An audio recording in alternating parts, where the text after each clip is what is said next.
Hello everyone, and welcome to another late night Purblind Gamer stream. I hope everybody's week is off to a good start. Mine is... today was fairly busy, but not bad. I didn't realize how long last night's stream went. Well then, I knew it ended quite late, but I looked back and it was almost 8 hours. Like, 1 minute shy of 8 hours. That might be the second longest stream I've ever done. But, we had 19 games to get through, so what could I do? By get through, I mean sometimes open, play for 5 minutes, and say, no thank you.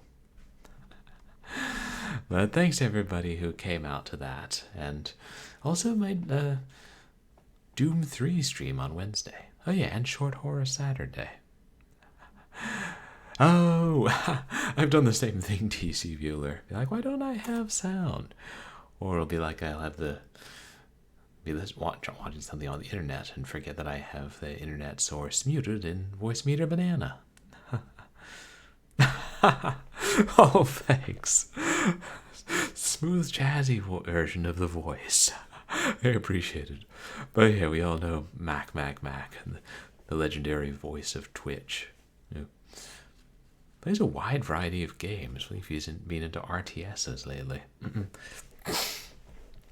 Oh, and you guys should check out DC Bueller, who streams some board games and some like old computer games, and a nice mixture of stuff. I always enjoy hanging out there.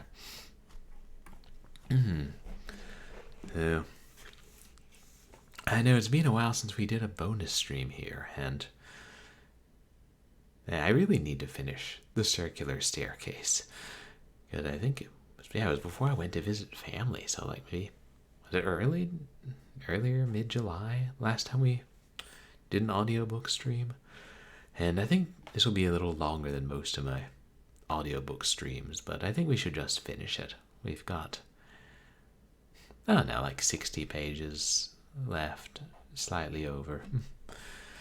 And I do want to see how it ends, although it's been so long, I'm like, forgotten a bunch of the details, but to be fair, this is a mystery with a whole lot of details. Geez, I long for something as simple and straightforward as an Agatha Christie book.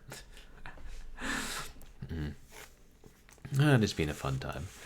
And then, maybe we'll move on to starting some other book, or maybe I'll just keep it to 3 streams a week for a while, and no bonus streams. I don't want to stretch myself too thin between that and work, and probably other stuff I should be doing in life. But, go the easy stuff.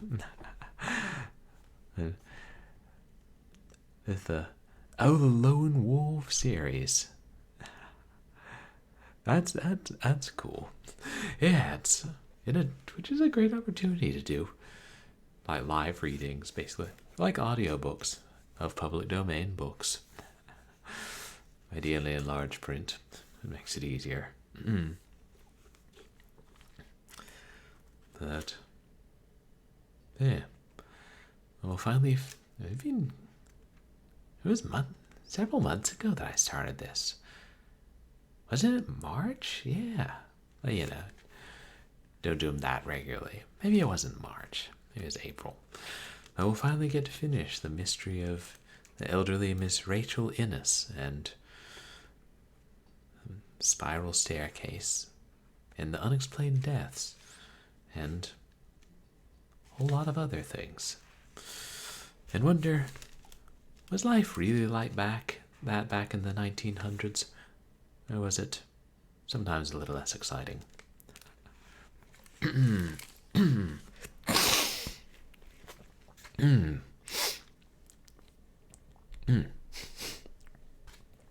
and I should have...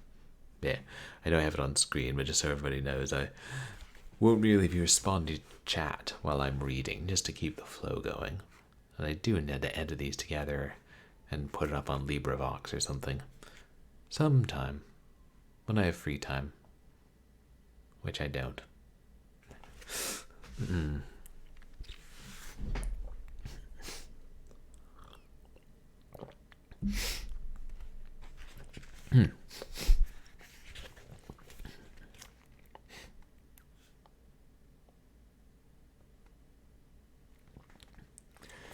Chapter 28. A Tramp and the Toothache. The bitterness toward the dead president of the Traders' Bank seemed to grow with time. Never popular, his memory was exacerbated by people who had lost nothing, but who were filled with disgust by constantly hearing new stories of the man's grasping avarice. The Traders had been a favorite bank for small tradespeople, and in its savings department it had solicited the smallest deposits. People who had thought to be self-supporting to the last found themselves confronting the poorhouse, their $200 or $300 savings wiped away. All bank failures have this element, however, and the directors were trying to promise 20% on deposits. But, like everything else in those days, the bank failure was almost forgotten by Gertrude and myself. We did not mention Jack Bailey. I had found nothing to change my impression of his guilt, and Gertrude knew how I felt. As for the murder of the bank president's son, I was of two minds. One day I thought Gertrude knew or at least suspected that Jack had done it. The next I feared that it had been Gertrude herself. That night alone on the circular staircase. And then the mother of Lucian Wallace would obtrude herself, and an almost equally good case might be made against her.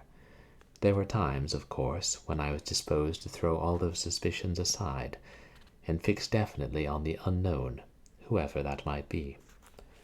I had my greatest disappointment when it came to tracing Nina Carrington. The woman had gone without leaving a trace. Marked as she was, it should have been easy to follow her, but she was not to be found. A description to one of the detectives, on my arrival at home, had started the ball rolling. But by night she had not been found. I told Gertrude, then, about the telegram to Louise when she had been ill before, about my visit to Dr. Walker, and my suspicions that Mattie Bliss and Nina Carrington were the same. She thought, as I did, that there was little doubt of it. I said nothing to her, however, of the detective's suspicion about Alex. Little things that I had not noticed at the time now came back to me. I had an uncomfortable feeling that perhaps Alex was a spy, and that by taking him into the house I had played into the enemy's hand. But at 8 o'clock that night Alex himself appeared, and with him a strange and repulsive individual. They made a queer pair, for Alex was almost as disreputable as the tramp, and he had a badly swollen eye. Gertrude had been sitting listlessly waiting for the evening message from Mr. Jamieson, but when the singular pair came in, as they did, without ceremony, she jumped up and stood staring. Winters, the detective who watched the house at night, followed them, and kept his eyes sharply on Alex's prisoner, for that was the situation as it developed. He was a tall, lanky individual, ragged and dirty, and just now he looked both terrified and embarrassed. Alex was too much engrossed to be either, and to this day I don't think I ever asked him why he went off without permission the day before. "Miss Innes," Alex began abruptly, "this man can tell us something very important about the disappearance of Mr. Innes.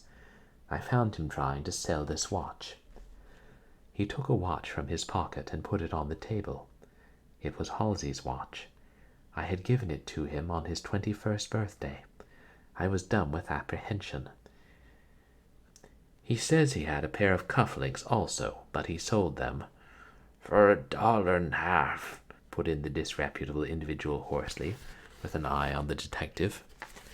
"He is not dead?" I implored. The tramp cleared his throat. "No'm," he said huskily. "He was used up pretty bad, but he weren't dead. He was coming to hisself when I—" He stopped and looked at the detective. "I didn't steal it, Mr. Winters," he whined. I found it in the road. Honest to God, I did. Mr. Winters paid no attention to him. He was watching Alex. I'd better tell what he told me, Alex broke in. It will be quicker. When Mr. Jamieson calls up, we can start him right. Mr. Winters, I found this man trying to sell that watch on 5th Street. He offered it to me for $3. How did you know the watch? Winters snapped at him. I had seen it before, many times. I used it at night when I was watching at the foot of the staircase. The detective was satisfied. When he offered the watch to me, I knew it, and I pretended I was going to buy it. We went into an alley, and I got the watch. The tramp shivered. It was plain how Alex had secured the watch. Then I got the story from this fellow.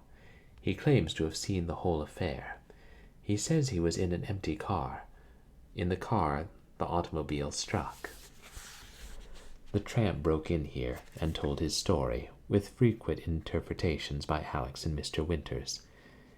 He used a strange medley, in which familiar words took unfamiliar meanings, but it was gradually made clear to us.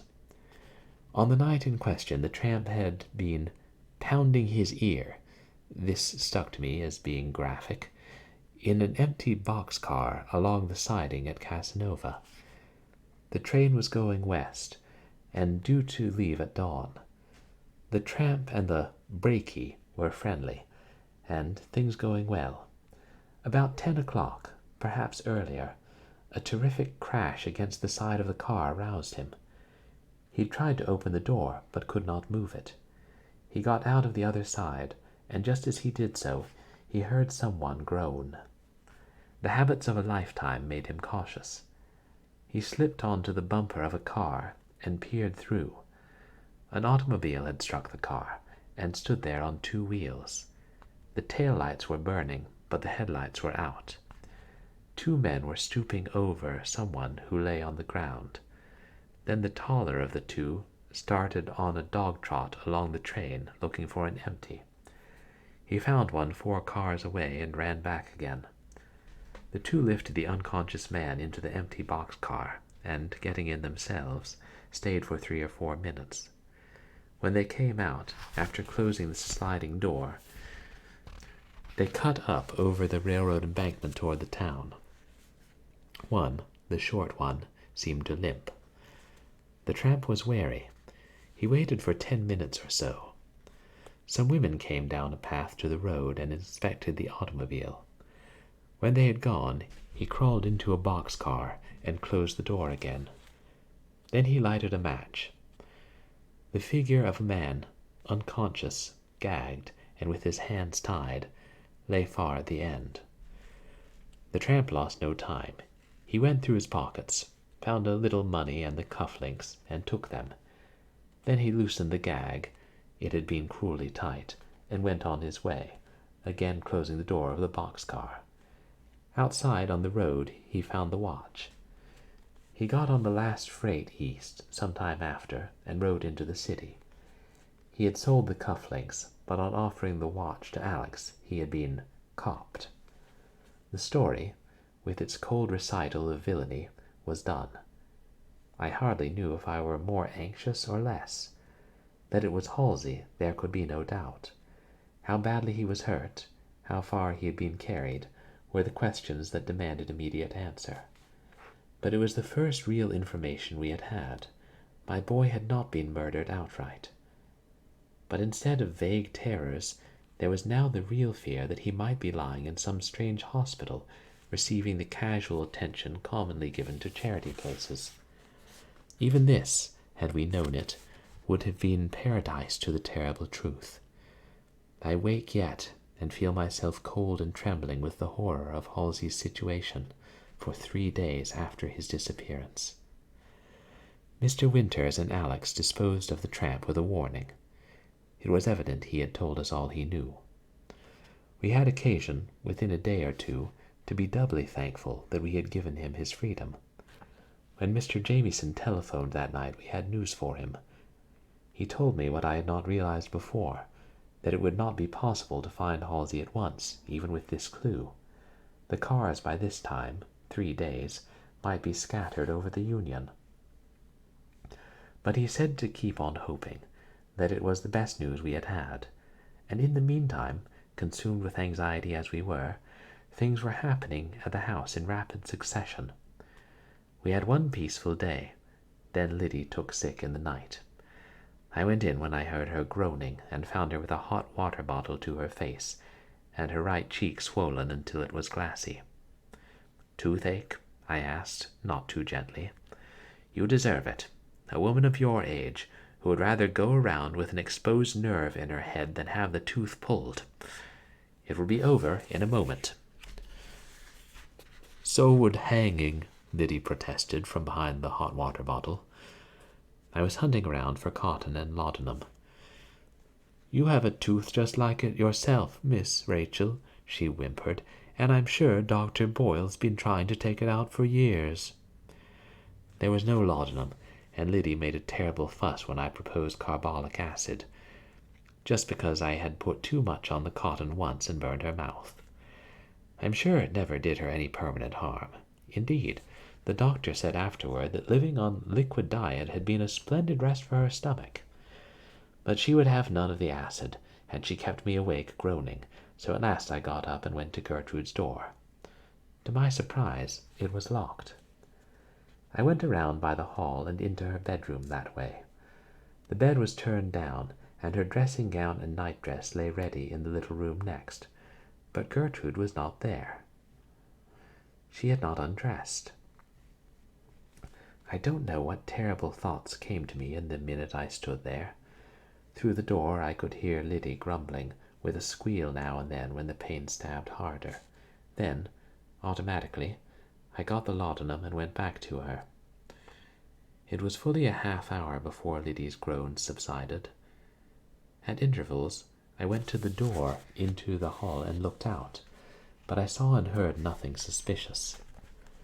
Finally, when Liddy had dropped into a doze, I eventually ventured as far as the head of the circular staircase, but there floated up to me only the even breathing of Winters, the night detective, sleeping just beside this entry. And then, far off, I heard the rapping noise that had lured Louise down the staircase that other night, 2 weeks before. It was over my head, and very faint. 3 or 4 short, muffled taps, a pause, and then again, stealthily repeated. The sound of Mr. Winters' breathing was comforting. With the thought that there was help within call, something kept me from waking him. I did not move for a moment. Ridiculous things Liddy had said about a ghost. I am not at all superstitious, except, perhaps, in the middle of the night, with everything dark. Things like that came back to me. Almost beside me was the clothes chute. I could feel it, but I could see nothing. As I stood, listening intently, I heard a sound near me. It was vague, indefinite. Then it ceased. There was an uneasy movement and a grunt from the foot of the circular staircase, and silence again. I stood perfectly still, hardly daring to breathe. Then I knew I had been right. Someone was stealthily passing the head of the staircase and coming toward me in the dark. I leaned against the wall for support. My knees were giving way. The steps were close now, and suddenly I thought of Gertrude. Of course it was Gertrude. I put out one hand in front of me, but I touched nothing. My voice almost refused me, but I managed to gasp out, "Gertrude!" "Good Lord!" a man's voice exclaimed, just beside me, and then I collapsed. I felt myself going, felt someone catch me, a horrible nausea. That was all I remembered. When I came to, it was dawn. I was lying on the bed in Louise's room, with the cherub on the ceiling staring down at me, and there was a blanket from my own bed thrown over me. I felt weak and dizzy, but I managed to get up and totter to the door. At the foot of the circular staircase, Mr. Winters was still asleep. Hardly able to stand, I crept back to my room. The door into Gertrude's room was no longer locked. She was sleeping like a tired child. and in my dressing room Liddy hugged a cold hot water bottle and mumbled in her sleep. "There's some things you can't hold with handcuffs," she was muttering thickly. Chapter 29. A Scrap of Paper.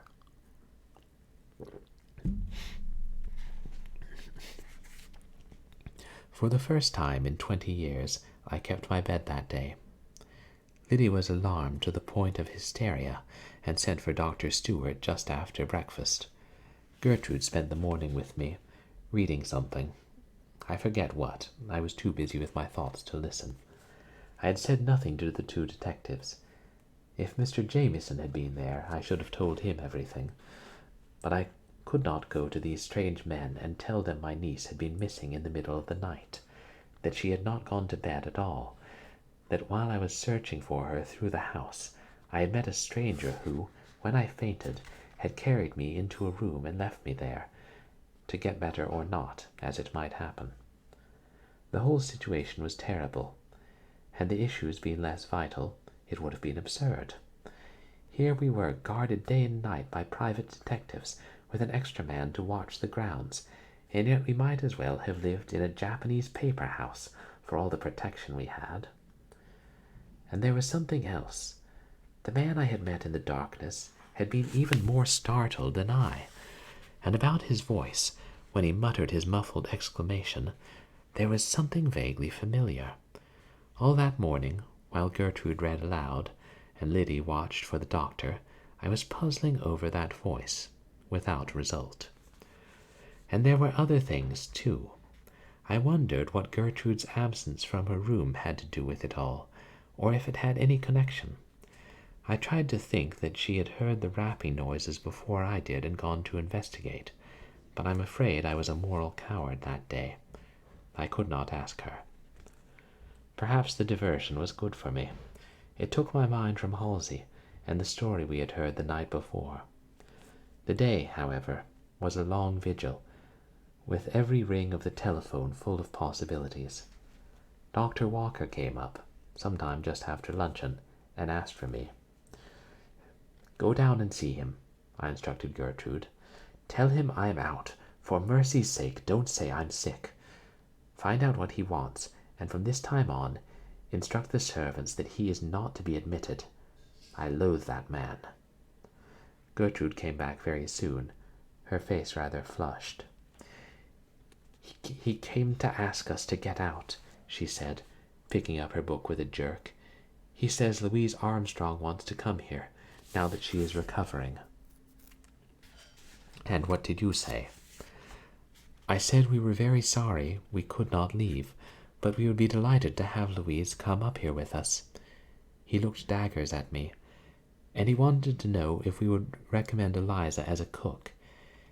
He has brought a patient, a man, out from town, and is increasing his establishment. That's the way he put it. "I wish him joy of Eliza," I said tartly. "Did he ask for Halsey?" "Yes, I told him that we were on the track last night, and that it was only a question of time. He said he was glad, although he didn't appear to be, but he said not to be too sanguine." "Do you know what I believe?" I asked.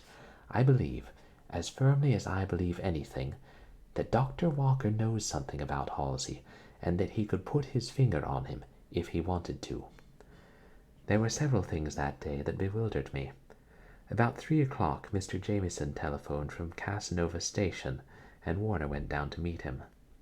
I got up and dressed hastily, and the detective was shown up to my sitting room. "No news?" I asked as he entered. He tried to look encouraging, without success. I noticed that he looked tired and dusty, and although he was ordinarily impeccable in his appearance, it was clear that he was at least 2 days from a razor. "It won't be long now, Miss Innes," he said. "I have come out here on a peculiar errand, which I will tell you about later. First, I want to ask some questions. Did anyone come out here yesterday to repair the telephone and examine the wires on the roof?" "Yes," I said promptly, "but it was not the telephone. He said the wiring might have caused the fire at the stable. I went up with him myself, but he only looked around. Mr. Jamieson smiled. Good for you, he applauded. Don't allow anyone in this house that you don't trust, and don't trust anybody. All are not electricians who wear rubber gloves. He refused to explain further, but he got a slip of paper out of his pocketbook and opened it carefully. Listen, he said. You heard this before and scoffed. In the light of recent developments, I want you to read it again. You are a clever woman, Miss Innes. Just as surely as I sit here, there is something in this house that is wanted very anxiously by a number of people. The lines are closing up, Miss Innes. The paper was the one he had found among Arnold Armstrong's effects, and I read it again. By altering the plans for rooms may be possible. The best way, in my opinion, would be to the plan for, in one of the rooms, chimney. I think I understand, I said slowly. Someone is searching for the secret room, and the invaders, and the holes in the plaster, have been in the progress of his, or her, investigations. Her? I asked. Miss Innes, the detective said, getting up. I believe that somewhere in the walls of this house is hidden some of the money, at least, from the Traders' Bank. I believe, just as surely, that young Walker brought home from California the knowledge of something of this sort, and, failing in his effort to reinstall Mrs. Armstrong and her daughter here, he, or a confederate, has tried to break into the house. On 2 occasions I think he succeeded. On 3 at least, I corrected, and then I told him about the night before. I have been thinking hard, I concluded, and I do not believe the man at the head of the circular staircase was Dr. Walker. I don't think he could have got in, and the voice was not his. Mr. Jamieson got up and paced the floor, his hands behind him. There is something else that puzzles me, he said, stepping before me. Who and what is the woman Nina Carrington? If it was she who came here as Mattie Bliss, what did she tell Halsey that sent him racing to Dr. Walker's, and then to Miss Armstrong? If we could find that woman, we would have the whole thing. Mr. Jamieson, did you ever think that Paul Armstrong might not have died a natural death? That is the thing we are going to try to find out, he replied. And then Gertrude came in, announcing a man below to see Mr. Jamieson. I want you present at the interview, Miss Innes, he said. May Riggs come up? He has left Dr. Walker and has something he wants to tell us. Riggs came into the room diffidently, but Mr. Jamieson put him at his ease. He kept a careful eye on me, however, and slid into a chair by the door when he was asked to sit down. Now, Riggs, Mr. Jamieson began kindly, you are to say what you have to say before this lady. You promised you'd keep it quiet, Mr. Jamieson. Riggs plainly did not trust me. There was nothing friendly in the glance he turned on me. Yes, you will be protected. But first of all, did you bring what you promised? Riggs produced a roll of papers from under his coat and handed them over. Mr. Jamieson examined them with lively satisfaction and passed them to me. The blueprints of Sunnyside, he said. What did I tell you? Now, Riggs, we are ready. I'd never have come to you, Mr. Jamieson, he began, if it hadn't been for Miss Armstrong. When Mr. Innes was spirited away, and Miss Louise got sick because of it, I thought things had gone far enough. I have done some things for the doctor before that wouldn't just bear looking into, but I turned a bit squeamish. Did you help with that? I asked, leaning forward. No, ma'am. I didn't even know of it until the next day, when it came out in the Casanova Weekly Ledger. But I know who did it all right. I'd better start at the beginning. When Dr. Walker went away to California with the Armstrong family, There was talk in the town that when he came back he would be married to Miss Armstrong, and we all expected it. First thing I knew, I got a letter from him in the West.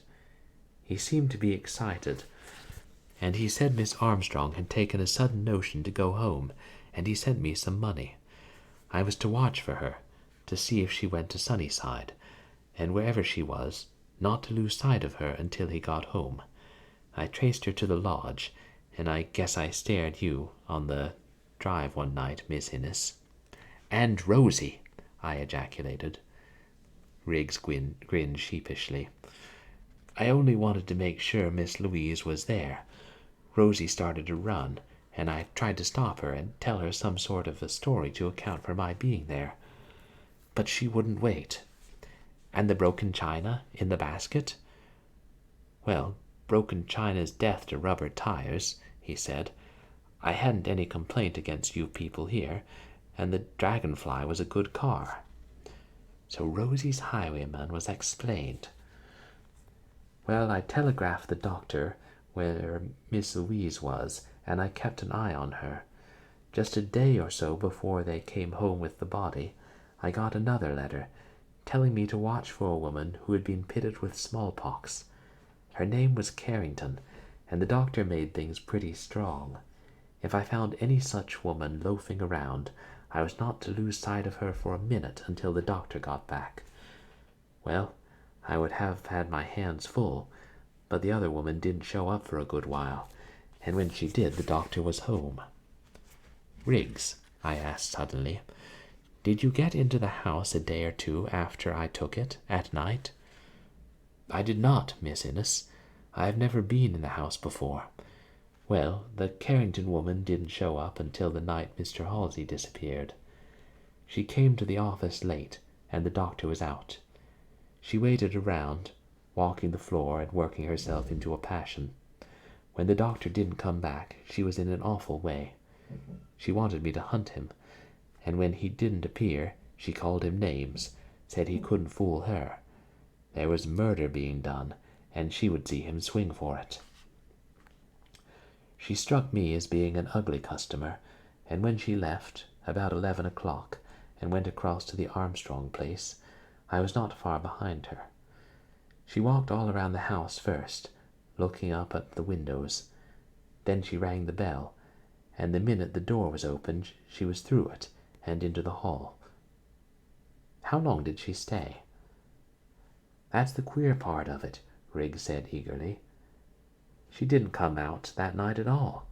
I went to bed at daylight, and that was the last I heard of her until the next day, when I saw her on a truck at the station, covered with a sheet. She'd been struck by the express, and you would hardly have known her. Dead, of course. I think she stayed all night in the Armstrong house, and the agent said she was crossing the track to take the up train to town when the express struck her. Another circle, I exclaimed. Then we are just where we started.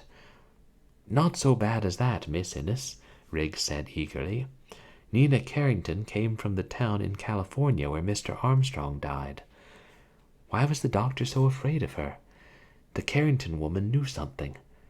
I lived with Dr. Walker 7 years, and I know him well. There are few things he is afraid of. I think he killed Mr. Armstrong out in the West somewhere. That's what I think. What else he did, I don't know. But he dismissed me and pretty nearly throttled me for telling Mr. Jamieson here about Mr. Innes having been at his office the night he disappeared, and about my hearing them quarreling.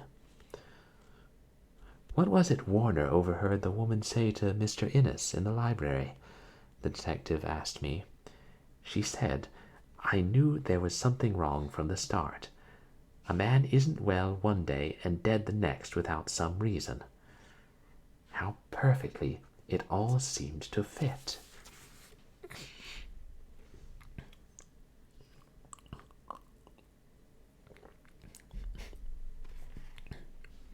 Chapter 30. When Churchyards Yawn.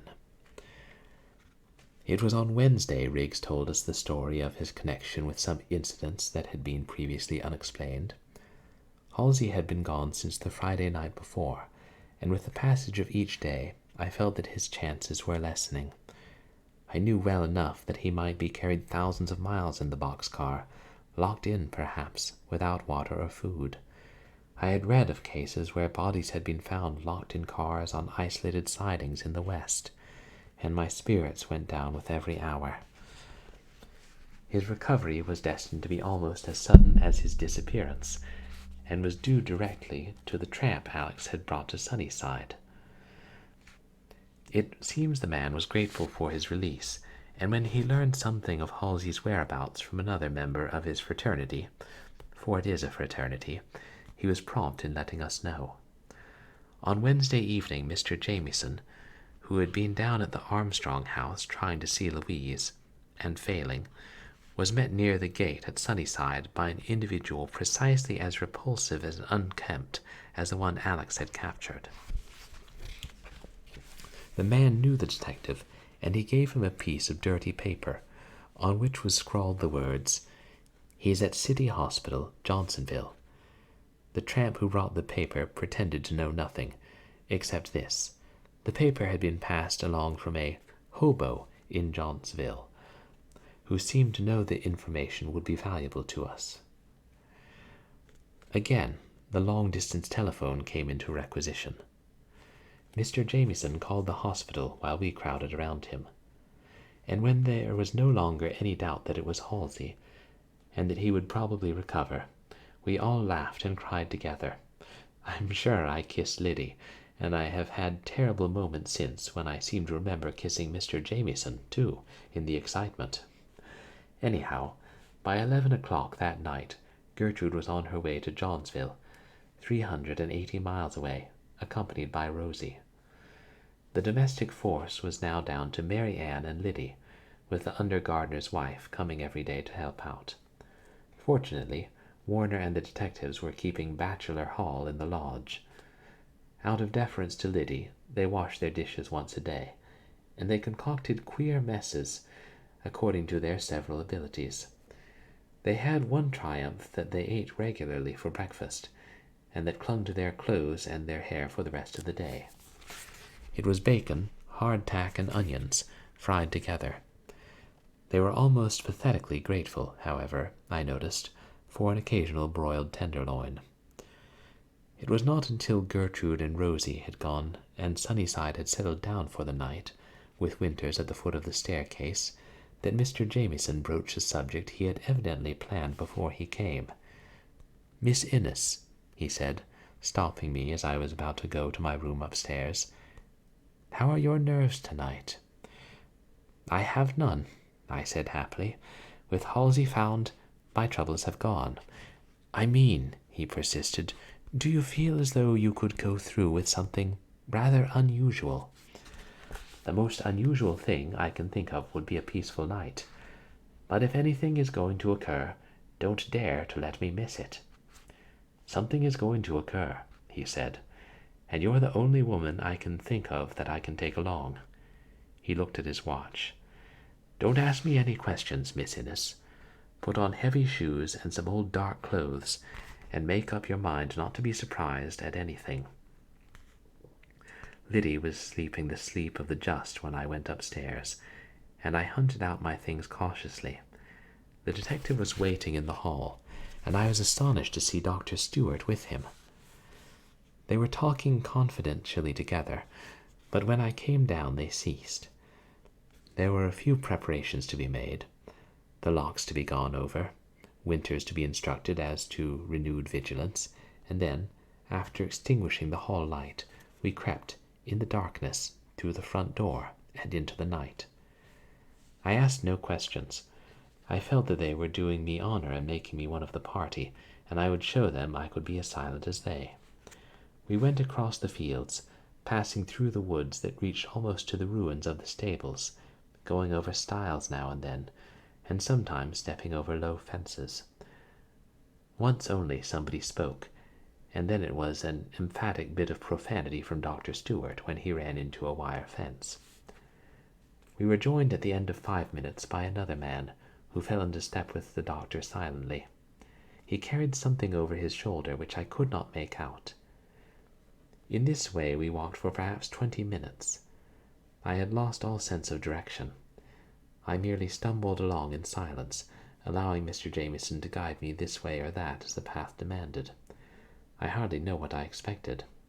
Once, when through a miscalculation I jumped a little short over a ditch and landed above my shoe-tops in the water and ooze, I remember wondering if this were really I, and if I had ever tasted life until that summer.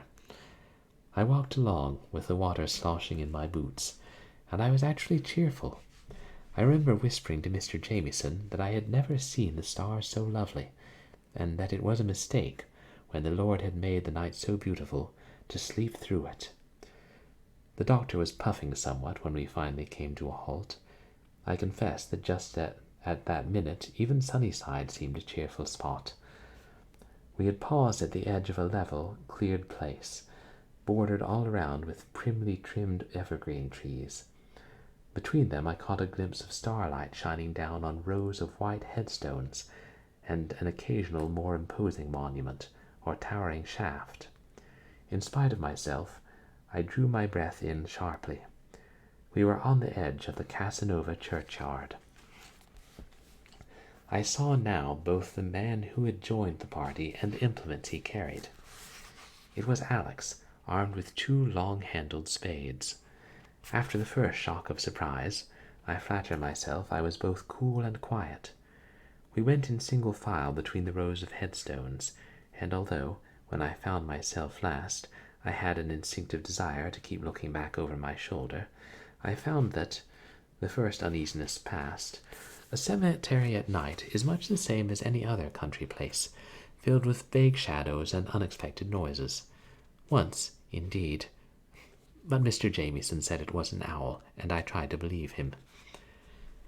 In the shadow of the Armstrong granite shaft we stopped. I think the doctor wanted to send me back. "It's no place for a woman," I heard him protesting angrily. But the detective said something about witnesses, and the doctor only came over and felt my pulse. "Anyhow, I don't believe you're any worse off here than you would be in that nightmare of a house," he said finally, and put his coat on the steps of the shaft for me to sit on. There is an air of finality about a grave. One watches the earth thrown in, with the feeling that this is the end. Whatever had gone before, whatever is to come in eternity, that particular temple of the soul has been given back to the elements from which it came. Thus, there is a sense of desecration, of a reversal of the everlasting fitness of things, in resurrecting a body from its mother clay. And yet that night, in the Casanova churchyard, I sat quietly by and watched Alex and Mr. Jameson steaming over their work, without a single qualm, except the fear of detection. The doctor kept a keen lookout, but no one appeared. Once in a while he came over to me and gave me a reassuring pat on the shoulder. "I never expected to come to this," he said once. "There is one thing sure. I'll not be suspected of complicity. A doctor is generally supposed to be handier at burying folks than at digging them up." The uncanny moment came when Alex and Jameson tossed the spades on the grass, and I confess I hid my face. There was a period of stress, I think, while the heavy coffin was being raised. I felt that my composure was going, and, for fear I would shriek, I tried to think of something else, what time Gertrude would reach Halsey, anything but the grisly reality that lay just beyond me on the grass. And then I heard a low exclamation from the detective, and I felt the pressure of the doctor's fingers on my arm. "Now, Miss Innes," he said gently, "if you will come over." I held on to him frantically, and somehow I got there and looked down. The lid of the casket had been raised, and a silver plate on it proved we had made no mistake. But the face that showed in the light of the lantern was a face I had never seen before. The man who lay before us was not Paul Armstrong.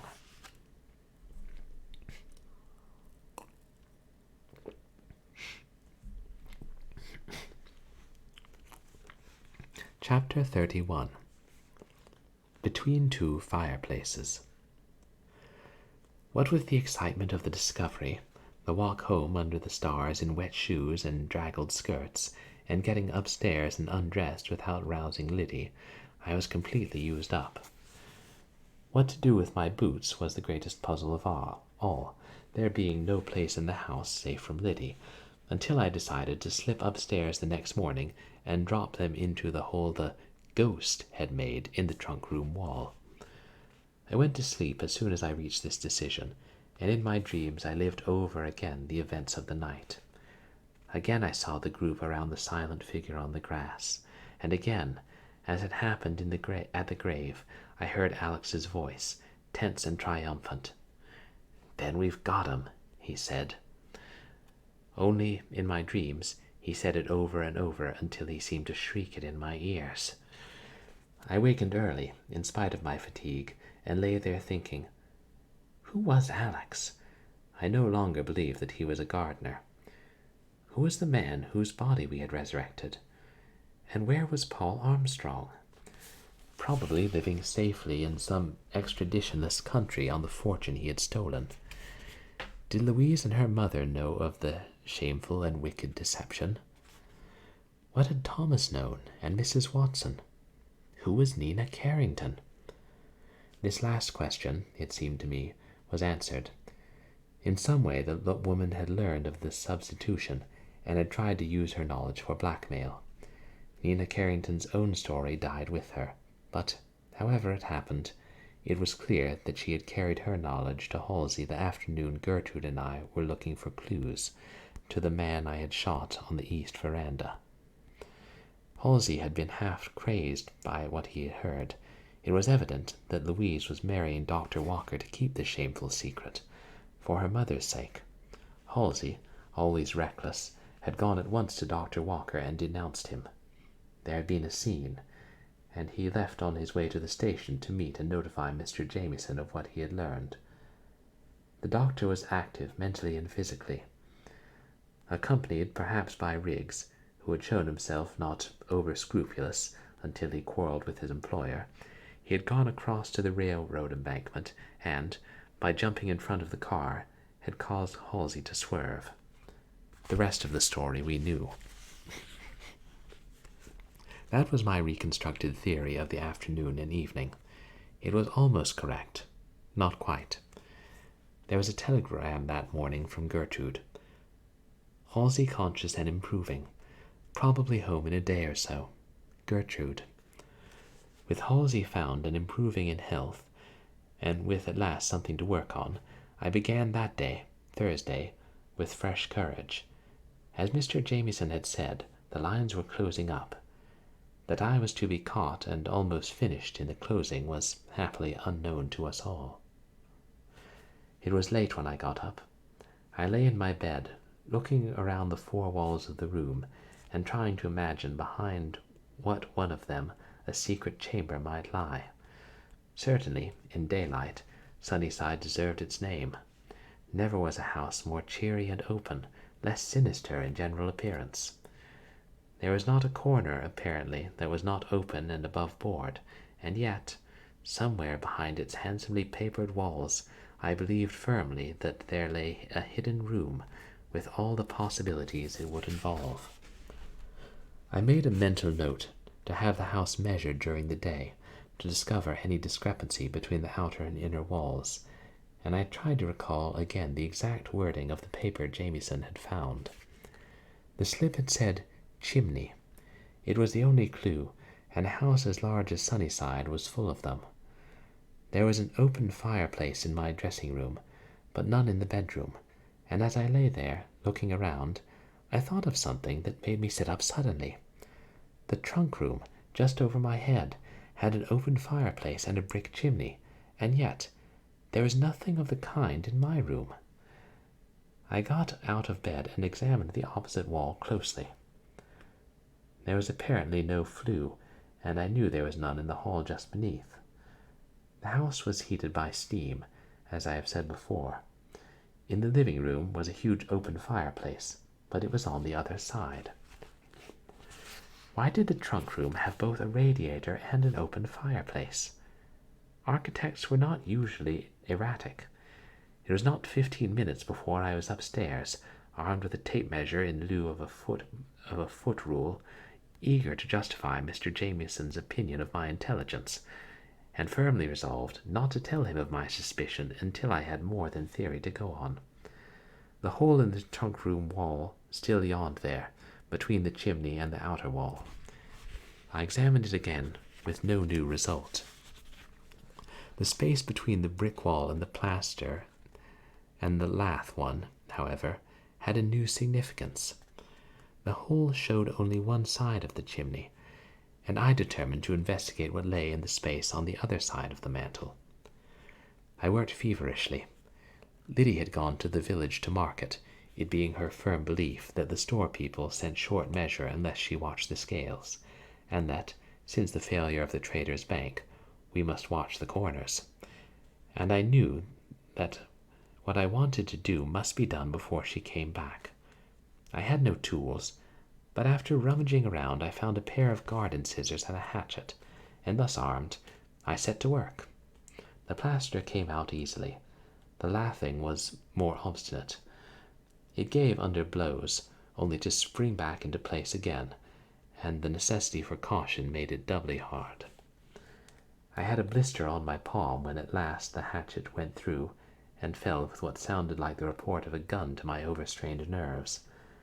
I sat on a trunk, waiting to hear Liddy fly up the stairs, with the household behind her, like the tail of a comet. But nothing happened, and with a growing feeling of uncanniness, I set to work enlarging the opening.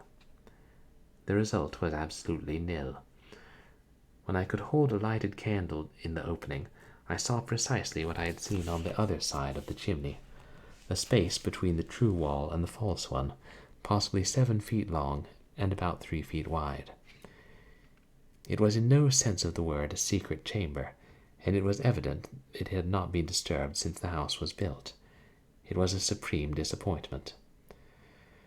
It had been Mr. Jamieson's idea that the hidden room, if there was one, would be found somewhere near the circular staircase. In fact, I knew that he had once investigated the entire length of the clothes chute, hanging to a rope, with this in view. I was reluctantly about to concede that he had been right, when my eyes fell on the mantel and fireplace. The latter had evidently never been used. It was closed with a metal fire front, and only when the front refused to move, and investigation showed that it was not intended to be moved, did my spirit revive.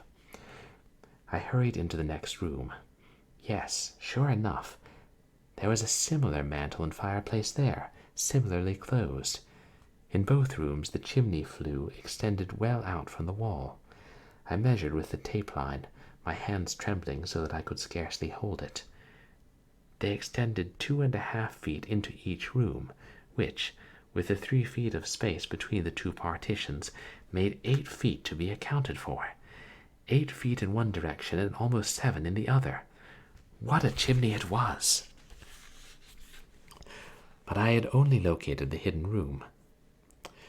I was not in it, and no amount of pressing on the carving of the wooden mantels, no search of the floors for loose boards, none of the customary methods available at all. That there was a means of entrance, and probably a simple one, I could be certain. But what? What would I find if I did get in? Was the detective right, and were the bonds and money from the Traders' Bank there? Or was our whole theory wrong? Would not Paul Armstrong have taken his booty with him? If he had not, and if Dr. Walker was in the secret, he would have known how to enter the chimney room. Then, who had dug the other hole in the false partition?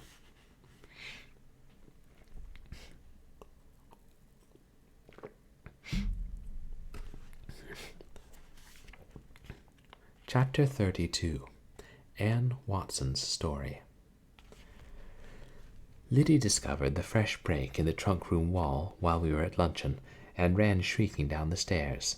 She maintained that, as she entered, unseen hands had been digging at the plaster, that they had stopped when she went in, and she had felt a gust of cold, damp air. In support of her story, she carried in my wet and muddy boots, that I had unluckily forgotten to hide, and held them out to the detective and myself. "What did I tell you?" she said dramatically. "Look at 'em. They're yours, Miss Innes, and covered with mud and soaked to the tops. I tell you, you can scoff all you like. Something has been wearing your shoes.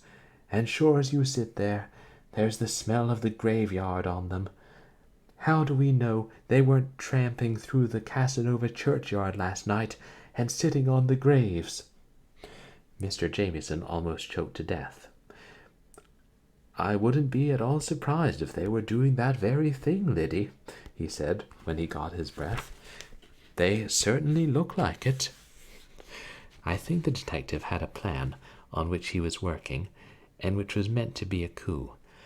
But things went so fast, there was no time to carry it into effect. The first thing that occurred was a message from the charity hospital that Mrs. Watson was dying and had asked for me. I did not care much about going. There is a sort of melancholy pleasure to be had out of a funeral, with its pomp and ceremony, but I shrank from a deathbed. However, Liddy got out the black things and the crape veil I keep for such occasions, and I went. I left Mr. Jameson and the day detective going over every inch of the circular staircase, pounding, probing, and measuring. I was inwardly elated to think of the surprise I was going to give them that night. As it turned out, I did surprise them, almost into spasms.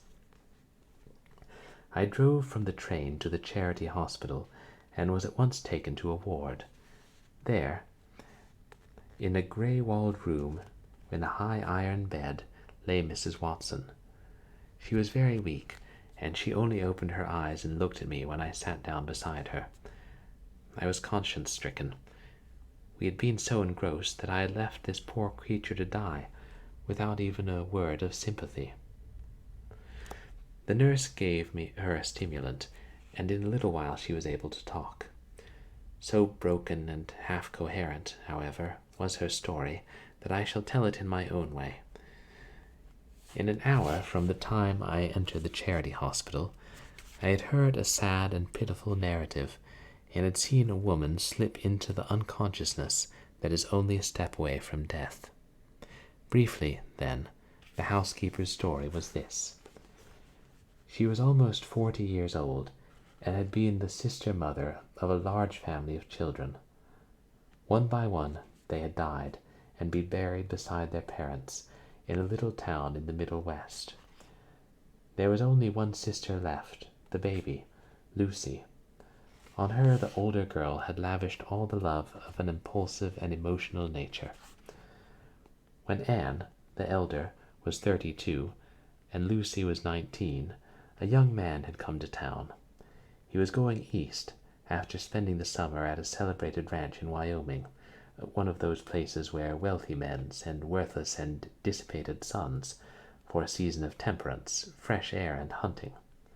The sisters, of course, knew nothing of this, and the young man's ardor rather carried them away. In a word, 7 years before, Lucy Haswell had married a young man, whose name was given as Aubrey Wallace. Anne Haswell had married a carpenter in her native town, and was a widow. For 3 months everything went fairly well. Aubrey took his bride to Chicago, where they lived at a hotel. Perhaps the very unsophistication that had charmed him in Valley Mill jarred on him in the city. He had been far from a model husband, even for the 3 months, and when he disappeared, Anne was almost thankful. It was different with the young wife, however. She drooped and fretted, and on the birth of her baby boy, she had died. Anne took the child, and named him Lucien. Anne had had no children of her own, and on Lucien she had lavished all her aborted maternal instinct. On one thing she was determined, however. That was that Aubrey Wallace should educate his boy. It was a part of her devotion to the child that she should be ambitious for him. He must have every opportunity. And so she came east.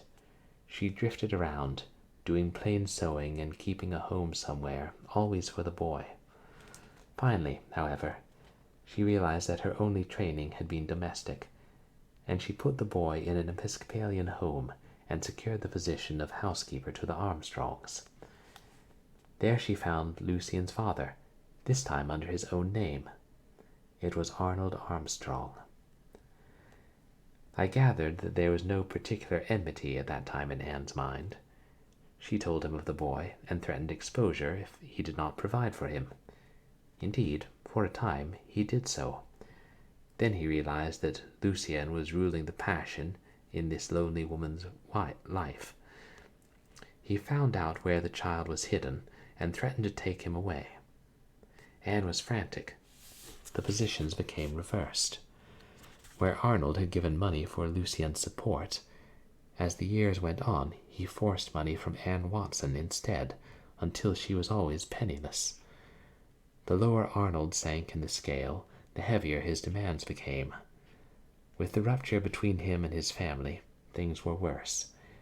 Anne took the child from the home and hid him in a farmhouse near Casanova, on the Claysburg Road. There she went sometimes to see the boy, and there he had taken fever. The people were Germans, and he called the farmer's wife Großmutter. He had grown into a beautiful boy, and he was all that Anne had to live for.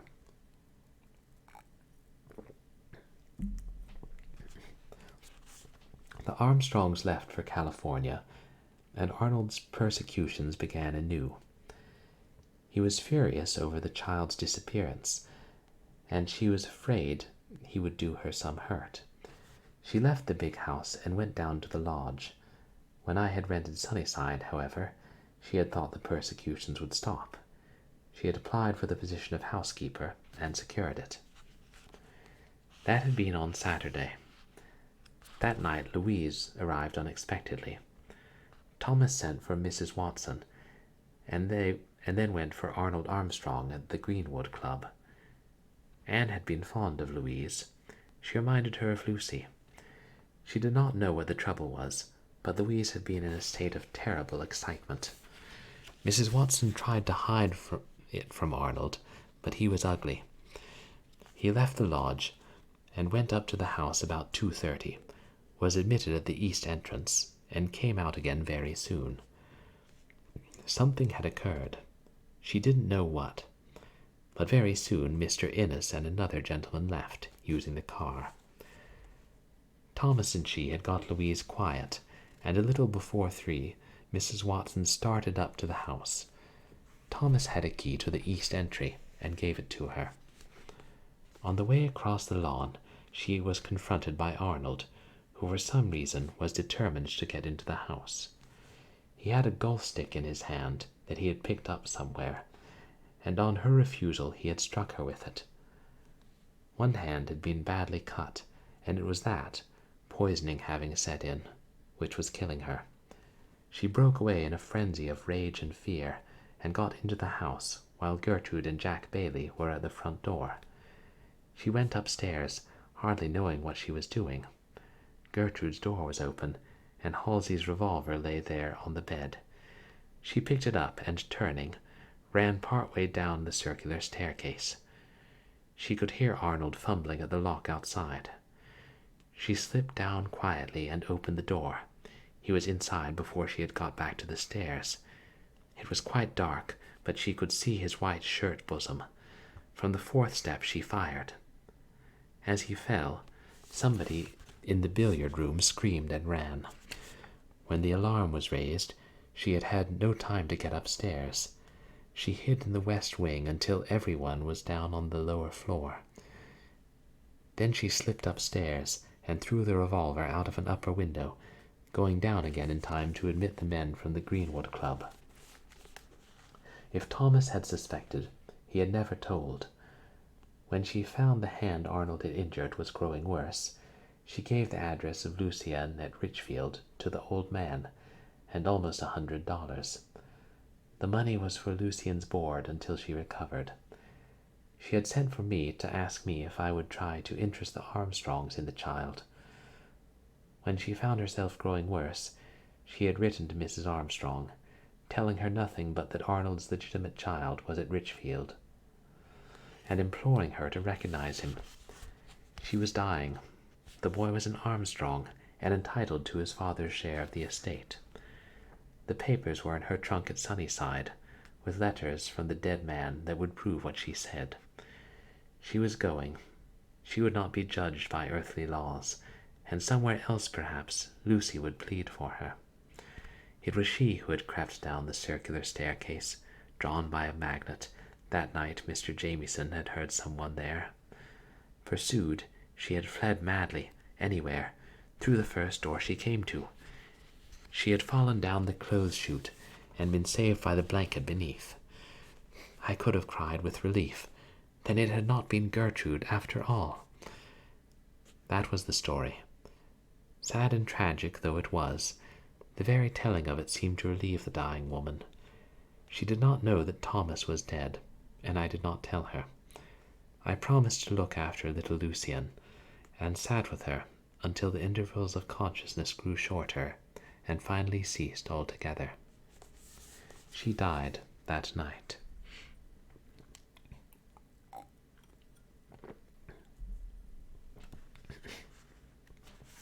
Chapter 33. At the Foot of the Stairs. As I drove rapidly up to the house from Casanova Station in the hack, I saw the detective Burns loitering across the street from the Walker place. So Jamieson was putting the screws on, lightly now, but ready to give them a twist or two, I felt certain, very soon. The house was quiet. 2 steps of the circular staircase had been pried off, without result, and beyond a second message from Gertrude that Halsey insisted on coming home and they would arrive that night, there was nothing new. Mr. Jamieson, having failed to locate the secret room, had gone to the village. I learned afterward that he called at Dr. Walker's under pretense of an attack of acute indigestion, and before he left had inquired about the evening trains to the city. He said he had wasted a lot of time on the case, and a good bit of the mystery was in my imagination. The doctor was under the impression that the house was guarded day and night. Well, give a place a reputation like that, and you don't need a guard at all. Thus Jamieson. And sure enough, late in the afternoon, the 2 private detectives, accompanied by Mr. Jamieson, walked down the main street of Casanova and took a city-bound train.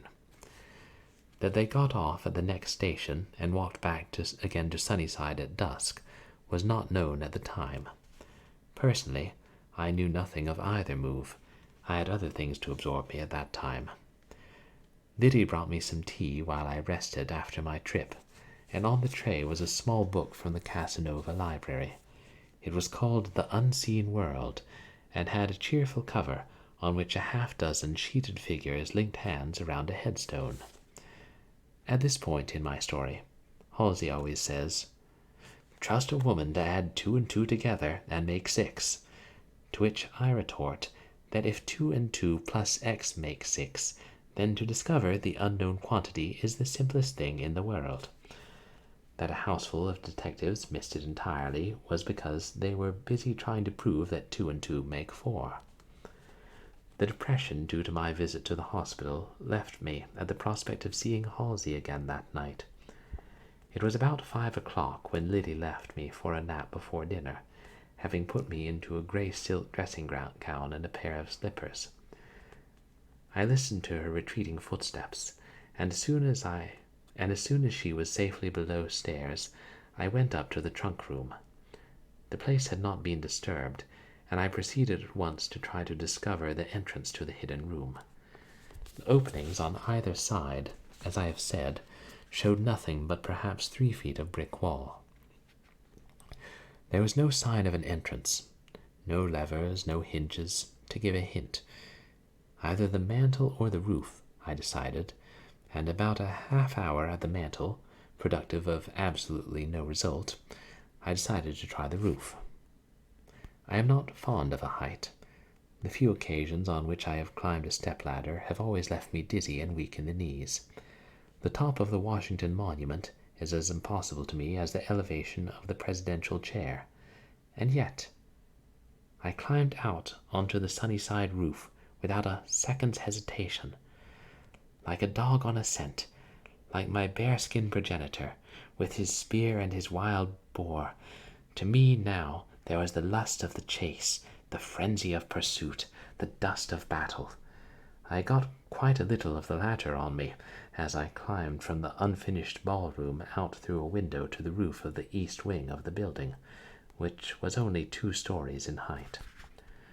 Once out there, access to the top of the main building was rendered easy, at least it looked easy, by a small vertical iron ladder fastened to the wall outside of the ballroom and perhaps 12 feet high. The 12 feet looked short from below, but they were difficult to climb. I gathered my silk gown around me and succeeded finally in making the top of the ladder. Once there, however, I was completely out of breath. I sat down, my feet on the top rung, and put my hairpins in more securely, while the wind bellowed my dressing gown out like a sail. I had torn a great strip of the silk loose, and now I ruthlessly finished the destruction of my gown by jerking it free and tying it around my head. From far below, the smallest sounds came up with peculiar distinctness. I could hear the paper boy whistling down the drive, and I heard something else. I heard the thud of a stone and a spit, followed by a long and startled mew from Beulah. I forgot my fear of a height and advanced boldly almost to the edge of the roof. It was 6:30 by that time, and growing dusk. "You boy, down there," I called. The paper boy turned and looked around. Then, seeing nobody, he raised his eyes. It was a moment before he located me, and when he did, he stood for one moment as if paralyzed.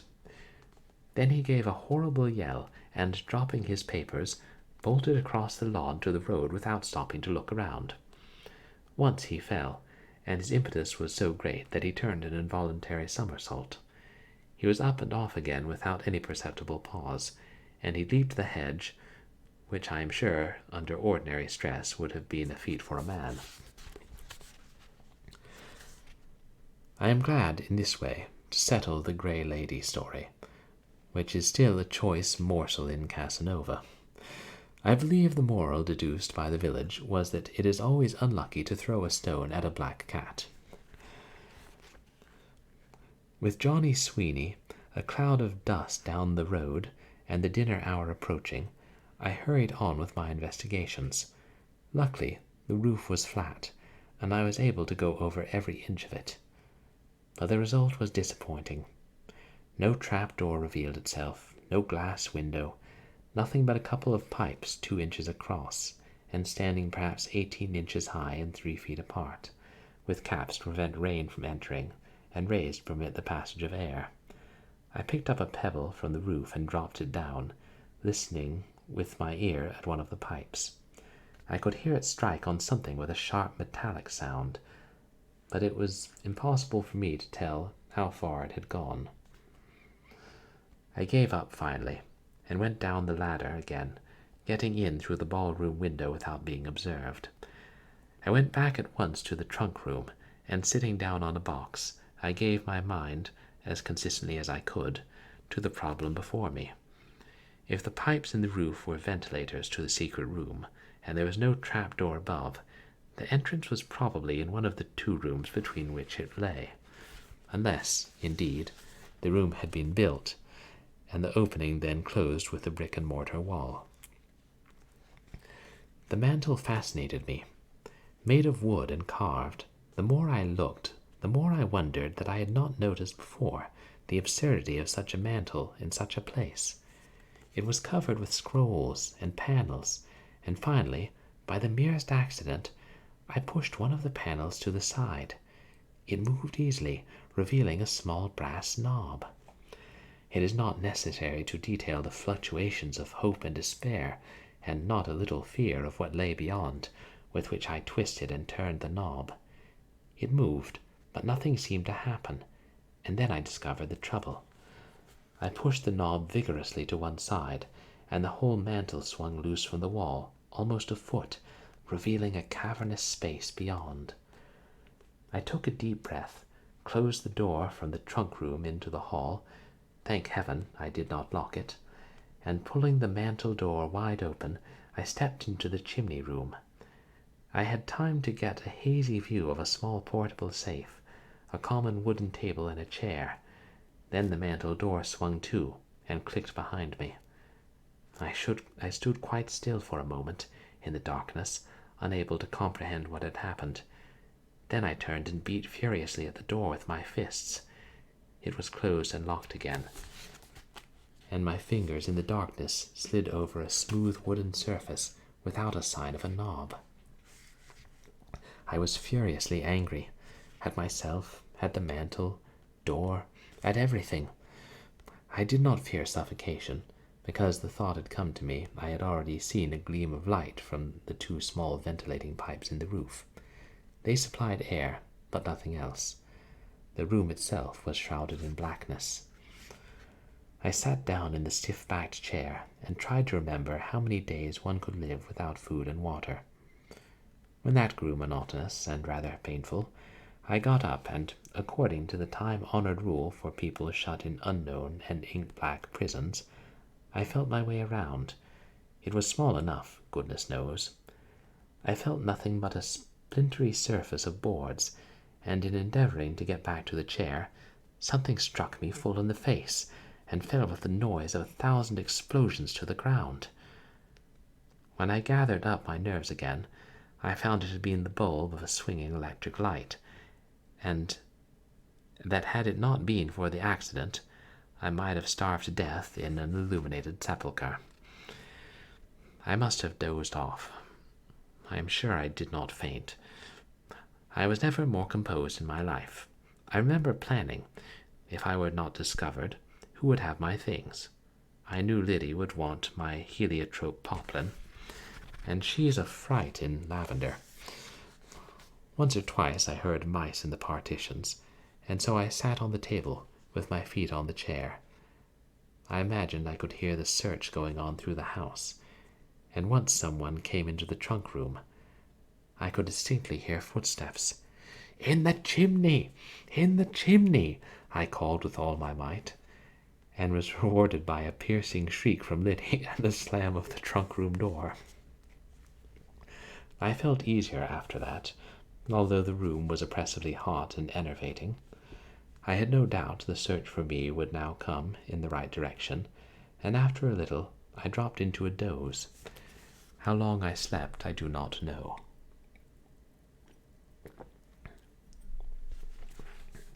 It must have been several hours, for I had been tired from a busy day, and I wakened stiff from my awkward position. I could not remember where I was for a few minutes, and my head felt heavy and congested. Gradually I roused to my surroundings, and to the fact that in spite of the ventilators, the air was bad and growing worse. I was breathing long, gasping respirations, and my face was damp and clammy. I must have been there a long time, and the searchers were probably hunting outside the house, dredging the creek, or beating the woodland. I knew that another hour or two would find me unconscious, and with my inability to cry out would go my only chance of rescue.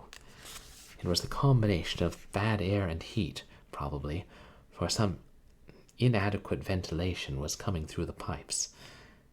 I tried to retain my consciousness by walking the length of the room and back, over and over, but I had not the strength to keep it up, so I sat down on the table again, my back against the wall. The house was very still. Once my straining ears seemed to catch a footfall beneath me, possibly in my own room. I groped for the chair from the table and pounded with it frantically on the floor. But nothing happened. I realized bitterly that if the sound was heard at all, no doubt it was classed with the other rappings that had so alarmed us recently. It was impossible to judge the flight of time.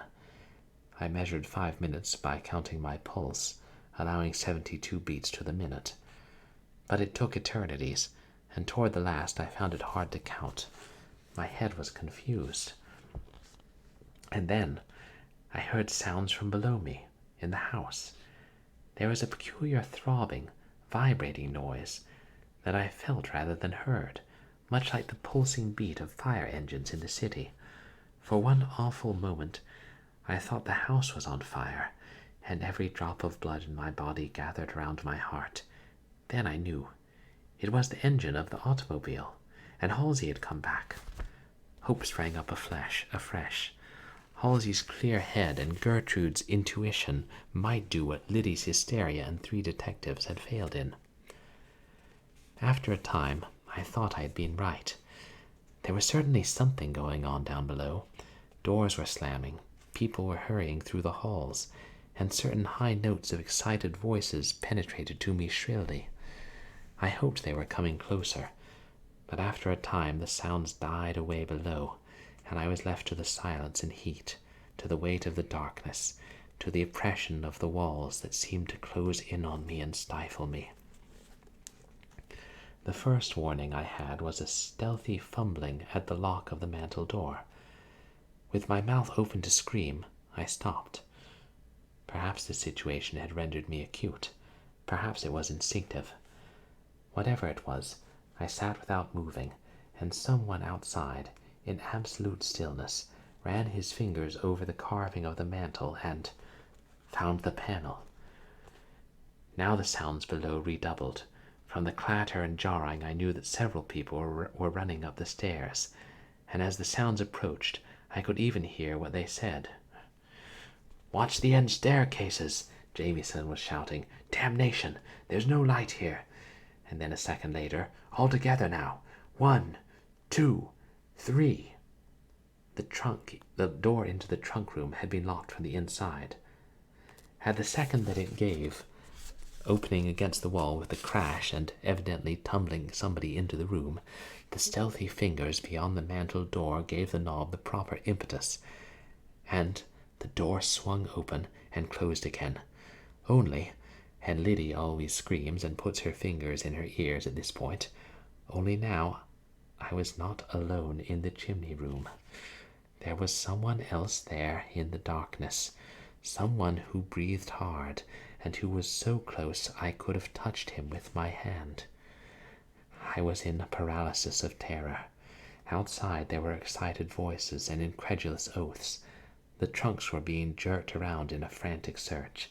The windows were thrown open, only to show a sheer drop of 40 feet. And the man in the room with me leaned against the mantel door and listened. His pursuers were plainly baffled. I heard him draw a long breath and turn to grope his way through the blackness. Then he touched my hand, cold, clammy, death-like. A hand in an empty room. He drew in his breath. The sharp intaking of horror that fills lungs suddenly collapsed. Beyond jerking his hand away instantly, he made no movement. I think absolute terror had him by the throat. Then he stepped back, without turning, retreating foot by foot from the dread in the corner. And I do not think he breathed. Then, with the relief of space between us, I screamed, ear-splittingly, madly, and they heard me outside. "In the chimney!" I shrieked. "Behind the mantel! The mantel!" With an oath, the figure hurled itself across the room at me, and I screamed again. In his blind fury, he had missed me. I heard him strike the wall. That one time I eluded him. I was across the room, and I had got the chair. He stood for a second, listening. Then he made another rush, and I struck out with my weapon. I think it stunned him, for I had a second's respite when I could hear him breathing, and someone shouted outside, "We can't get in. How does it open?" But the man in the room had changed his tactics. I knew he was creeping on me, inch by inch, and I could not tell from where. And then he caught me. He held his hand over my mouth, and I bit him. I was helpless, strangling, and someone was trying to break in the mantel from outside. It began to yield somewhere, for a thin wedge of yellowish light was reflected on the opposite wall. When he saw that, my assailant dropped me with a curse, and then The opposite wall swung open noiselessly, closed again without a sound, and I was alone. The intruder was gone. "In the next room!" I called wildly. "The next room!" But the sound of blows on the mantel drowned my voice. By the time I had made them understand, a couple of minutes had elapsed. The pursuit was taken up then, by all except Alex, who was determined to liberate me. When I stepped out into the trunk room, a free woman again, I could hear the chase far below. I must say, for all Alex's anxiety to set me free, he paid little enough attention to my plight. He jumped through the opening into the secret room and picked up the portable safe. "I'm going to put this in Mr. Halsey's room, Miss Innes," he said, "and I shall send one of the detectives to guard it." I hardly heard him. I wanted to laugh and cry in the same breath, to crawl into bed and have a cup of tea, and scold Liddy, and do any of the 1,000 natural things that I had never expected to do again.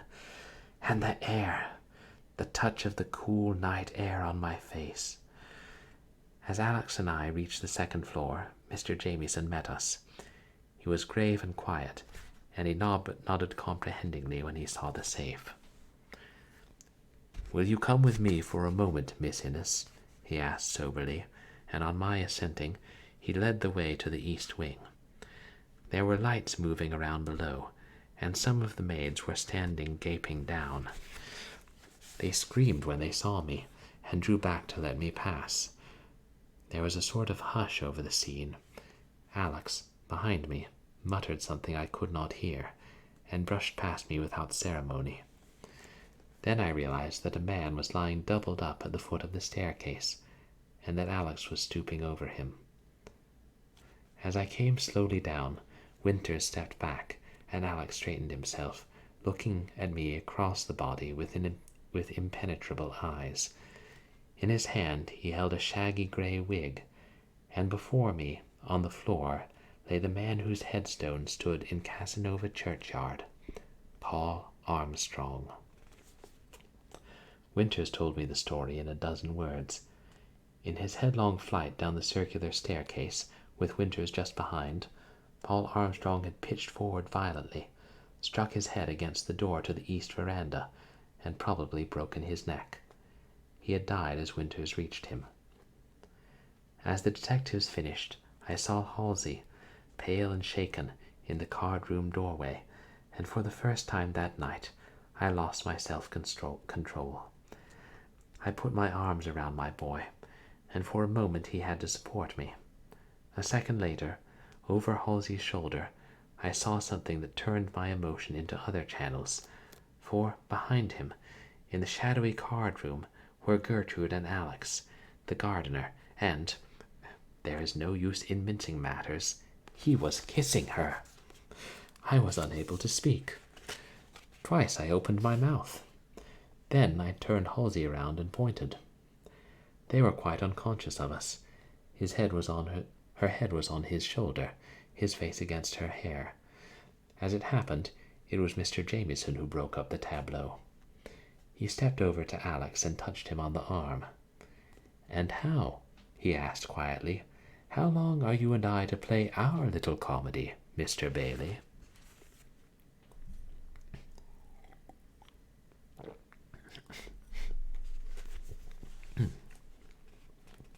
Chapter 34. The Odds and Ends. Of Dr. Walker's sensational escape that night to South America, of the recovery of over $1 million in cash and securities in the safe from the chimney room, the papers have kept the public well informed. Of my share in discovering the secret chamber, they have been singularly silent. The inner history has never been told. Mr. Jamieson got all kinds of credit, and some of it he deserved, but if Jack Bailey, as Alex, had not traced Halsey and insisted on disinterring Paul Armstrong's casket, if he had not suspected the truth from the start, where would the detective have been? When Halsey learned the truth, he insisted on going the next morning, weak as he was, to Louise, and by night she was at Sunnyside, under Gertrude's particular care, while her mother had gone to Barbara Fitzhugh's. What Halsey said to Mrs. Armstrong I never knew, but that he was considerate and chivalrous I feel confident. It was Halsey's way always with women. He and Louise had no conversation together until that night. Gertrude and Alex, Jack, had gone for a walk, and although it was 9 o'clock, and anybody but a pair of young geese would have known that dew was falling, and that it is next to impossible to get rid of a summer cold. At 9:30, growing weary of my own company, I went downstairs to find the young people. At the door of the living room I paused. Gertrude and Jack had returned and were there, sitting together on a divan, with only one lamp lighted. They did not see or hear me, and I beat a hasty retreat to the library. But here again I was driven back. Louise was sitting in a deep chair, looking the happiest I had ever seen her, with Halsey on the arm of the chair, holding her close. It was no place for an elderly spinster. I retired to my upstairs sitting room and got out Eliza Kleinfelder's lavender slippers. Ah, well, the foster motherhood would soon have to be put away in camphor again. The next day, by degrees, I got the whole story. Paul Armstrong had a besetting evil, the love of money. Common enough, but he loved money not for what it would buy, but for its own sake. An examination of the books showed no irregularities in the past year, since John had been cashier, but before that, in the time of Anderson, the old cashier, who had died, much strange juggling had been done with the records.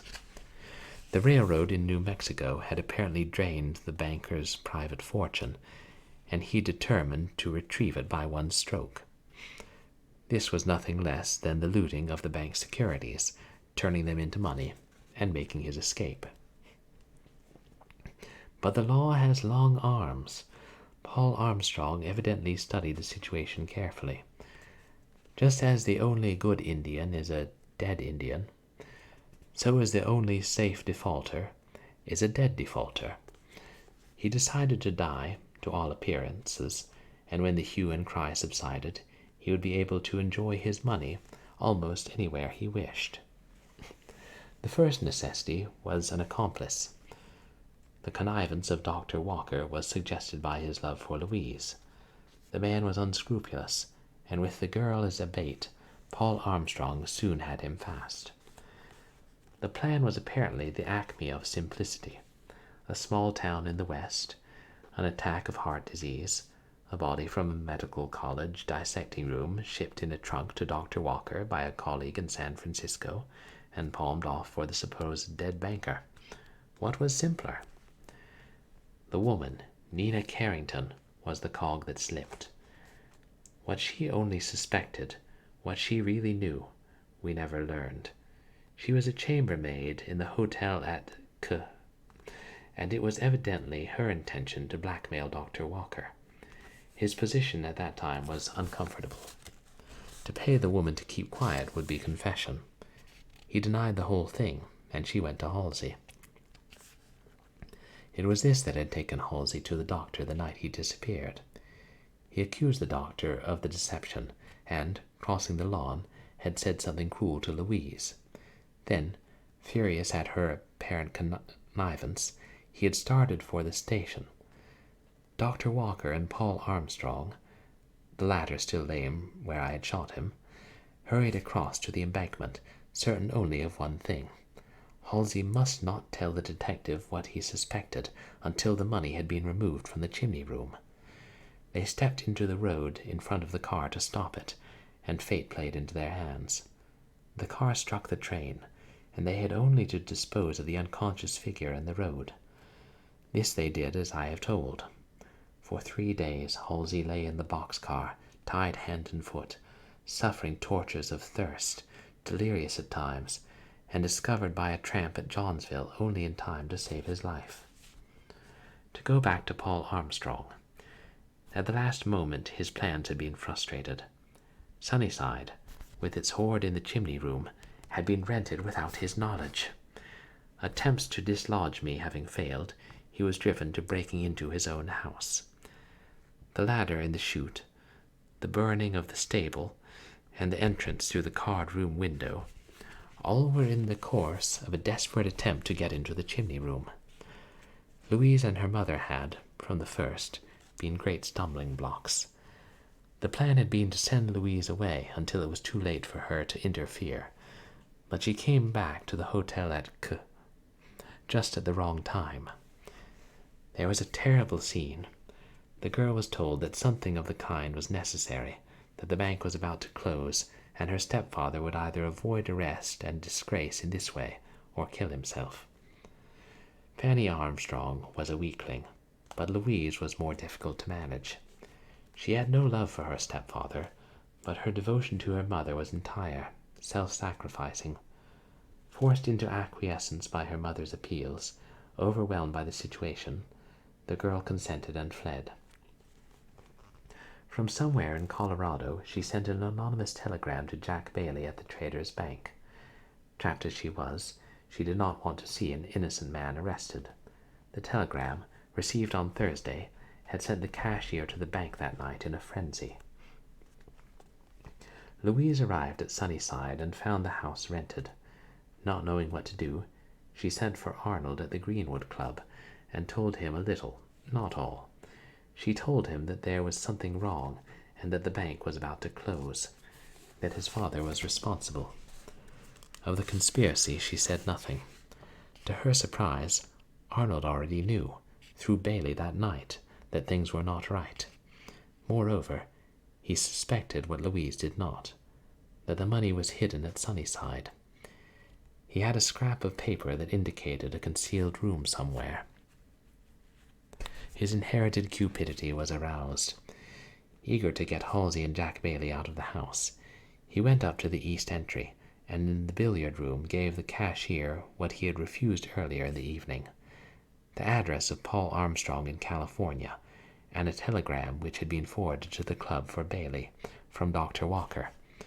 It was in response to one Bailey had sent, and it said that Paul Armstrong was very ill.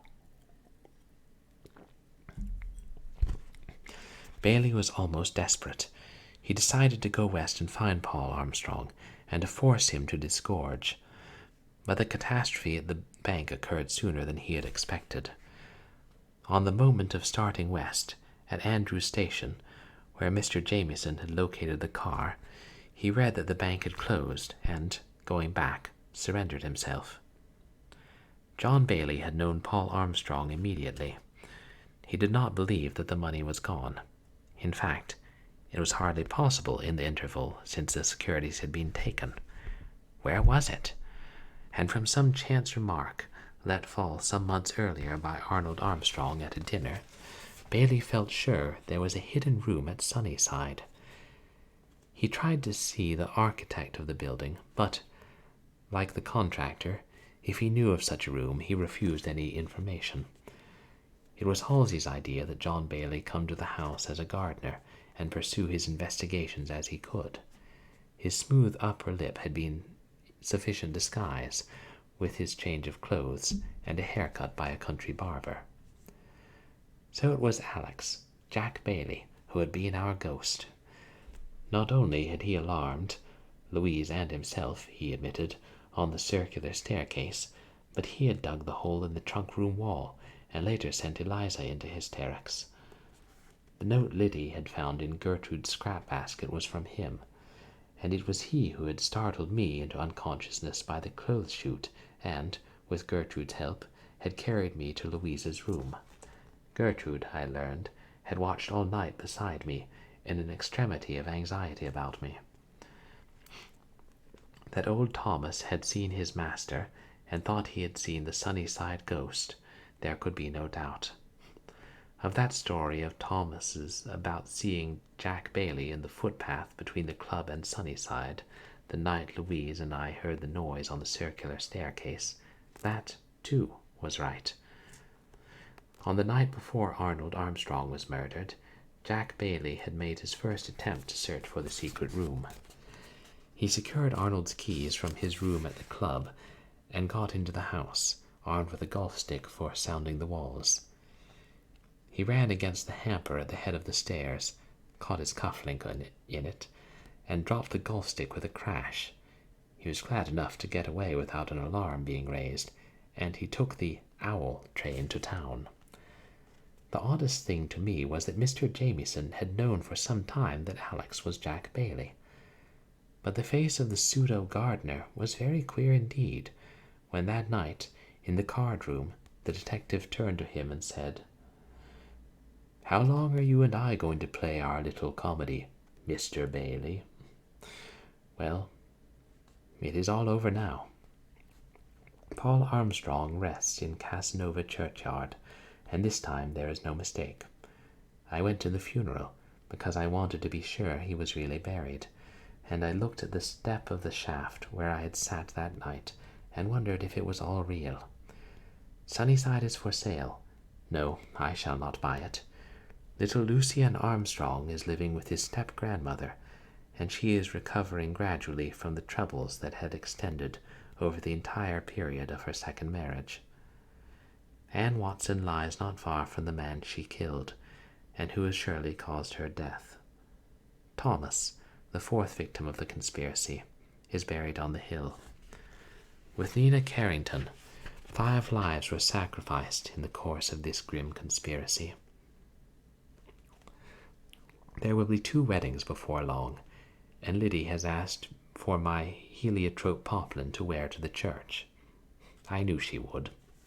She has wanted it for 3 years, and she was quite ugly the first time I spilled coffee on it. We are very quiet, just the 2 of us. Liddy still clings to her ghost theory, and points to my wet and muddy boots in the trunk room as proof. I am grey, I admit, but I haven't felt as well in a dozen years. Sometimes, when I am bored, I ring for Liddy, and we talk things over. When Warner married Rosie, Liddy sniffed and said what I took for faithfulness in Rosie had been nothing but mawkishness. I have not yet outlived Liddy's contempt because I gave them silver knives and forks as a wedding gift.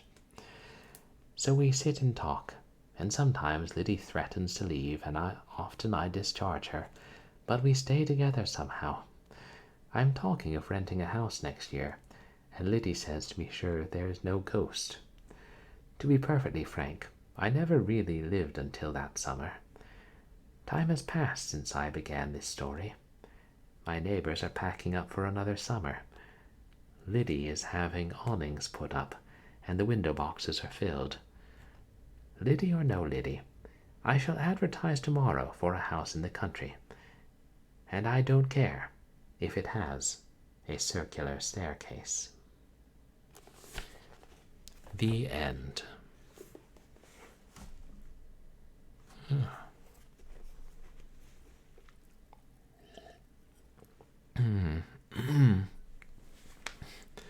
Well, she certainly wrapped everything up. That was impressive. A lot of little details and twists in the mystery, but I think they're even accounted for. Yeah, the cufflink, I'd forgotten about that. That happened so early on.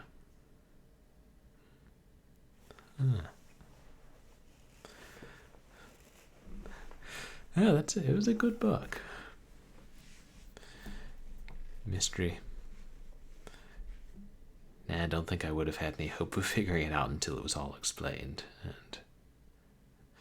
And some fun characters. Wonder if she wrote any more books about Miss Innes or Mr. Jamieson or any of the others. I'm not really familiar with her body of work, even though I know that Mary Roberts Reinhardt. Yeah, I always want to say Mary Reinhardt Roberts, but that's not right. I know Mary Roberts Reinhardt did have a successful career in writing mysteries, and he's one of the ones that some people call the Agatha Christie of America, or something to that effect. Hey, Great White Knoll, thanks for coming in, and Dragon of the West, thanks so much for the lurk.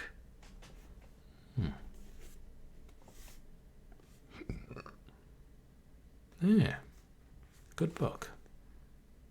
I like that it's available in large print. I think I'll always, like when I'm reading books on stream, I'll try and use large print if it's available. May not always be. Wow.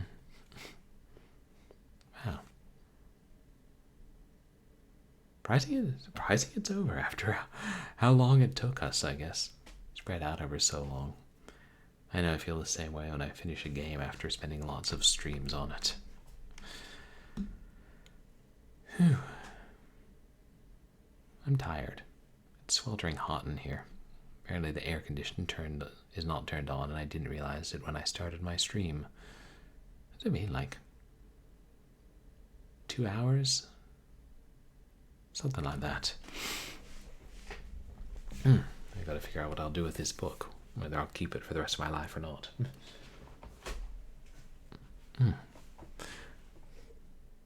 We should find somebody to raid.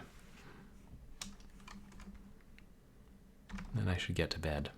Or, get other things done. One of the twain.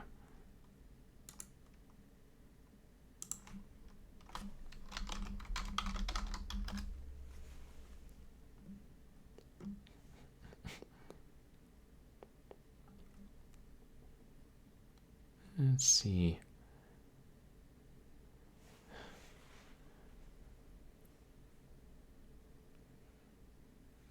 I feel like we raided him not that long ago. Oh. Cobra Commander's playing Discworld. Looks like a wonderfully fun. But Tay is streaming. We haven't gone to raid her in a bit.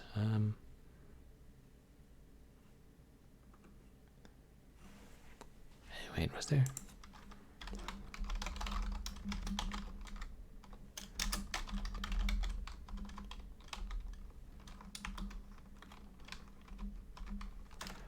I think I know there are a couple other people.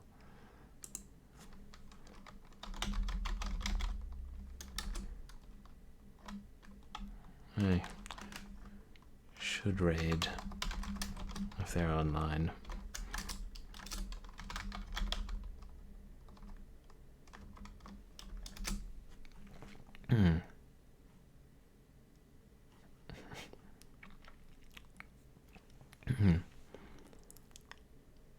Oh, Devil 777 Hunter is playing Doki Doki Literature Club. I think that's kind of appropriate, going from a creepy old mystery novel to a horror visual novel. I probably won't stick around long, since I'm going to play that myself one of these days.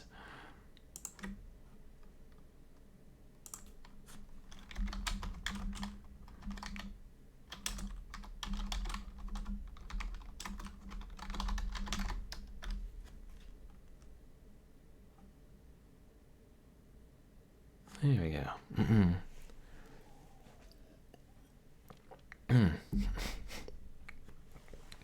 Oh, right. Forgot to tell you guys what's coming up. Well, Wednesday, Doom 3 continued. Saturday, several short giveaway games that I got for... I'll be trying those out for Short Horror Saturday. Mixture of genres. No promises about quality. And Sunday, yeah, I think we should finally play the Shiva, which I've been promising for a while, and which I'm sure will be quite high quality. And who knows when we'll start another book. Maybe not for a while.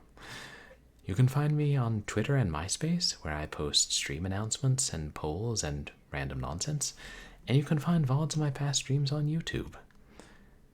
So I hope that you all have a good night. Don't have dreams about mysterious figures on the staircase, or breaking into your house, or graves being exhumed. All that good stuff. Say hi to Devil 777 Hunter, and I'll see you guys for Doom 2 on Wednesday. Thanks, Captain Thaco.